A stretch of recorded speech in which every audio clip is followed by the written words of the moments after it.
জয়গুরু। পরম দয়াল শ্রী ঠাকুরের শ্রীচরণে জানাই ভূমিষ্ঠ প্রণাম। আপনাদের প্রতি প্রত্যেককে জানাই আনন্দিত জয়গুরু। আজ ইষ্ট প্রসঙ্গে আলোচনা করব, আপনারা চক্রপটর সামনে বসে কি কি বলবেন। আমরা অনেকেই চক্রপট নিয়ে নাম ধ্যান করি না, কিন্তু আজ্ঞাচক্রে পরমদয়াল শ্রী ঠাকুরকে স্ট্যান্ড করাবার জন্য চক্রফটটা দরকার। একবার পরমদয়াল শ্রী ঠাকুরকে প্রশ্ন করা হয়েছিল যে চক্রফট কেন ব্যবহার করা হয়।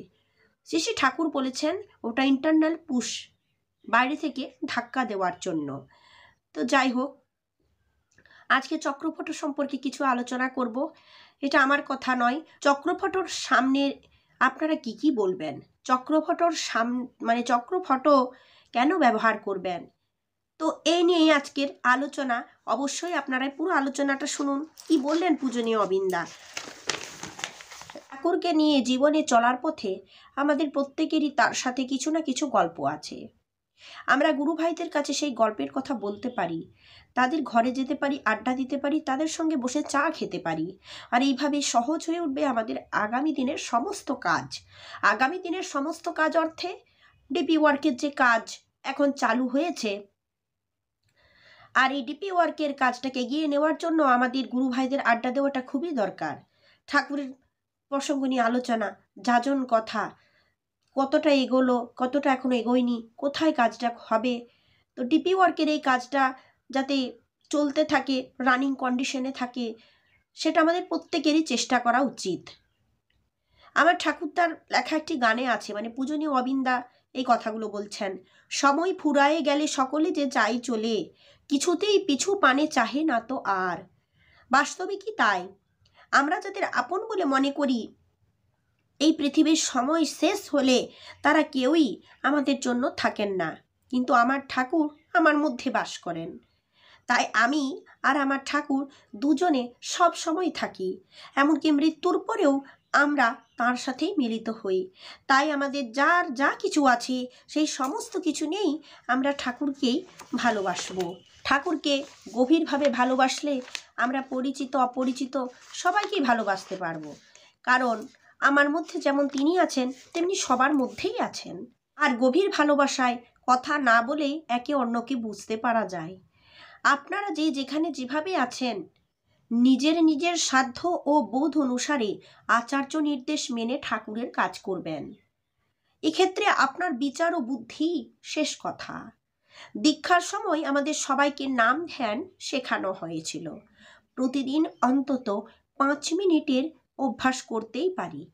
অনেক সময় দেখা যায় ধ্যান করবার সময় আজ্ঞাচক্রে আমরা বেশিক্ষণ ঠাকুরের ছবিটি চিন্তা করতে পারি না, কিন্তু আমাদের মা বাবা বা অন্য কোনো প্রিয়জনের ছবি তার চেয়ে বেশি সময় আমরা নিজেদের চোখে ধরে রাখতে পারি, কারণ তাদের আমরা আমাদের প্রতিদিনের জীবনে কাছে পাই, অনুভব করি।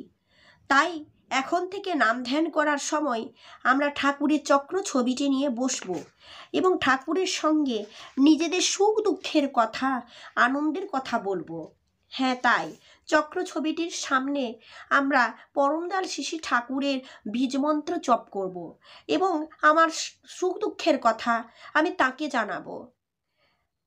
একমাত্র এই মনের কথা অন্তর্দেবতাকেই জানাতে হয়। আর আমার কথা বলার মতো একজনই আছেন, সেটি হলেন ঠাকুর। তিনি আমার অন্তর্দেবতা। হৃদয় খুলে আমার সমস্ত বাক্য তার সঙ্গে প্রদান করতে পারি। ঠাকুর আমাদের সব রকমই কথা শোনেন। এরকম অভ্যাসে আমরা ঠাকুরের রূপ অনেক বেশি সময় চোখ বন্ধ করেও আজ্ঞাচক্রে ধরে রাখতে পারবো। তারপর আমরা নাম ধ্যান শুরু করব। নাম ধ্যান দিয়েই ঠাকুরকে অনুভব করা যায়। শ্রী শ্রী বড়দার একটা রবীন্দ্রসঙ্গীত খুব প্রিয় ছিল, আমার মাথা নত করে দাও হে তোমার চরণ ধুলার তলে। অর্থাৎ জীবনের সব অবস্থায় আমরা ঠাকুরের চরণেই থাকব। শ্রী শ্রী বড়দার একটা ঘটনা আছে। শ্রী ঠাকুর একবার জনে জনে জিজ্ঞেস করছিলেন, আমি যে এত কথা বলছি সেগুলি কার জন্যে? কেউ উত্তর দিয়েছিলেন বিশ্ব মানবতার জন্যে, কেউ বলেছিলেন জনকল্যাণের জন্য ইত্যাদি। তখন শ্রী শ্রী ঠাকুর বড়দাকেও একই প্রশ্ন করলেন।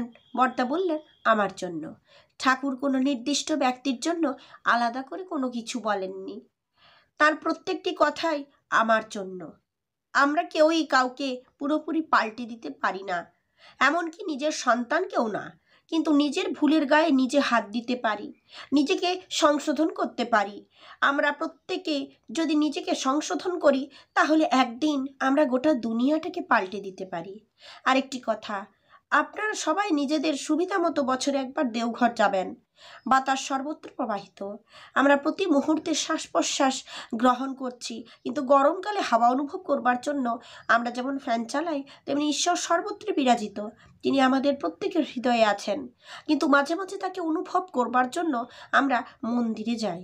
অধিক গরমে যেমন আমরা এসি চালাই, তেমনি ঠাকুরকে আরও বেশি করে অনুভব করবার জন্য মাঝে মাঝে দেওঘরে যেতে হয়, আচার্য সঙ্গ করতে হয়। আরেকটি কথা, বর্তমানের এই ব্যস্ততম যুগে যারাই আমরা চাকরি, ব্যবসা, পড়াশোনার সাথে যুক্ত, সপ্তাহে অন্তত একটি দিন রাখবো ঠাকুরের জন্য। সোম থেকে শুক্র আমরা এমনভাবে আমাদের কাজগুলি শেষ করব যাতে কর্মক্ষেত্রে কোনোরূপ সমস্যা না হয়। মায়েরা নিজেদের কাজ শেষ করে প্রতিদিনই নিজেদের পারিপার্শ্বিক গুরু ভাইদের খবর রাখবেন, তাদের বাড়িতে যাবেন, তাদের সুখ দুঃখের খবর নেবেন। এই অভ্যাসটি আপনারা সহজেই করতে পারবেন, এটা আমরা সহজেই করতে পারি। আমরা ঋত্বিকরা প্রচুর দীক্ষা অতীতেও দিয়েছি, ভবিষ্যতেও দেব। এই অসংখ্য মানুষের সঙ্গে সবসময় যোগাযোগ রাখা একজন ঋত্বিকের পক্ষে কখনোই সম্ভব হবে না। পারস্পরিক যোগাযোগ, ভাবের আদান প্রদানের কাজটি আমাদের সবাইকে মিলেই করতে হবে। সমস্ত ঋত্বিকদের হয়ে আমি আপনাদের বলছি, আপনারা সবাই ঠাকুরের যাজন করুন, একে অন্যকে সাহায্য সহযোগিতা করে চলতে থাকুন। সবাই ভালো থাকবেন, এটাই হলো ডিপি ওয়ার্ক ঠাকুরের ইচ্ছা। জয়গুরু বলে পূজনীয় অবিন্দা তার বক্তব্য শেষ করলেন। এখন আমরা এখান থেকে বেশ কিছু কথা জানতে পারলাম, সেটা হচ্ছে আমাদের কাজ কি, ডিপি ওয়ার্ককে রানিং রাখার জন্য আমাদেরকে কি করতে হবে। ঠাকুরের ইচ্ছাটাকে পূরণ করবার জন্য আমাদের প্রত্যেকের সাথে যোগাযোগটা বন্ধ করা চলবে না, যোগাযোগ জারি রাখতে হবে। কোথায় কতটা কাজ হচ্ছে, কি হচ্ছে, সেই সমস্ত খবর আমাদেরকে নিতে হবে। অবিন্দা বললেন যে অনেক দীক্ষা আগেও দেওয়া হয়েছে, ভবিষ্যতেও দেওয়া হবে, কিন্তু একজনের পক্ষে সকলের সাথে যোগাযোগ রাখা সম্ভব নয়। এই যোগাযোগটা ধরে রাখতে হবে গুরু ভাই বোনদের, আর তার জন্য প্রত্যেকের ঘরে যাওয়া, প্রত্যেকের খবর নেওয়া, সুখ দুঃখের সুখ দুঃখের সুবিধা অসুবিধার খবর নেওয়া, পারলে তাদের সহযোগিতা করা, পাশে দাঁড়ানো, এগুলো আমাদের গুরু ভাই বোনদের কর্তব্য। আমরা গুরু ভাইরা পরস্পরের অনেকটা আপন, কিন্তু আমরা যদি নিজেরা দূরে সরে থাকি, ওর হচ্ছে হোক আমার তাতে কি, এই যে স্বার্থপরতার মনোভাব নিয়ে আমরা যদি দাঁড়িয়ে থাকি, তাহলে আমাদের ঠাকুরের মানুষ বলে কেউ বলবে না। আমাদেরকে দেখে লোকে বলবে, ও ওই ঠাকুরের লোক। কি করে এরকম হয় জানি না, ঠাকুরের মানুষ যে শুনেছি তো ঠাকুরের মানুষ খুব ভালো হয়, এ কেন এরকম, তাহলে আমার ঠাকুর নিন্দিত হবেন। তাই আমাকে ভালো থাকতে হবে, আমাকে ঠাকুরের মানুষ সন্তান হয়ে তার ইচ্ছা মতো চলতে হবে, তার ইচ্ছেকে পূরণ করতে হবে। এইভাবে ডিপি ওয়ার্ককে রানিং রাখার জন্য যা করণীয় তাই করতে হবে। আরও একটা কথা, যেটা পূজনীয় অবিন্দা বললেন, চক্রপটর সামনে বসে আমরা সুখ দুঃখের কথা বলবো, তাকে স্মরণে রাখার জন্য আমরা চোখ বন্ধ করব, তার কথাগুলোই মনে করব। যাকে বেশি ভালোবাসা যায় তার ছবিখানি মনে করতে হয় না, আপনি আপনি স্মরণে থাকে। ঠিক সেরকম ঠাকুরকে ভালোবাসলেই তার মুখটা আলাদাভাবে চিন্তা করতে হয় না, আপনি আপ স্মরণে থাকে। তাই আজ্ঞাচক্রে তাকে স্ট্যান্ড করবার জন্য চোখ বন্ধ করে ওই বিভিন্ন রকম কথাই তার সঙ্গে বলতে হবে, তাহলে তাকে আমরা আজ্ঞাচক্রে অনেকক্ষণ ধরে রাখতে পারবো। এইভাবে চক্রপটর সঙ্গে আমাদের কথা বলতে হবে, এটাই পূজনীয় অবিন্দা বললেন। আর এইভাবেই আমরা চক্রপটটাকে সামনে রেখে এই কাজ করব। নাম 5 মিনিট নাম আমাদের প্রত্যেকেই করতে হবে। এই 5 মিনিট নামেরই কিন্তু অনেক প্রভাব, আর যদি বেশি করা যায় তাহলে তো চিন্তাই নেই। এর ফলাফল শ্রী ঠাকুর অনেকবার বলেছেন, আমি আপনাদের সামনে আলোচনা করেছি। নাম শ্রী বড়দাও করতেন, সঠিক টাইমে, সঠিক নিয়মে, সঠিক পদ্ধতি অবলম্বন করে যদি নাম করা যায়, তার থেকে যে ফল মেলে তা অবিশ্বাস্য। অসম্ভবকে সম্ভব করতে পারা যায় এই নাম ধ্যানের মাধ্যমে। তাই প্রতিদিন 5টা মিনিট একটু সময় করে আমাদের নাম ধ্যান করা উচিত। চক্রপট নিয়ে বসলে খুবই ভালো হয়। এইভাবে এগিয়ে চলুন, আরও নতুন প্রসঙ্গের সাথে আসবো পরের দিনে। আজ এই পর্যন্ত। জয় গুরু।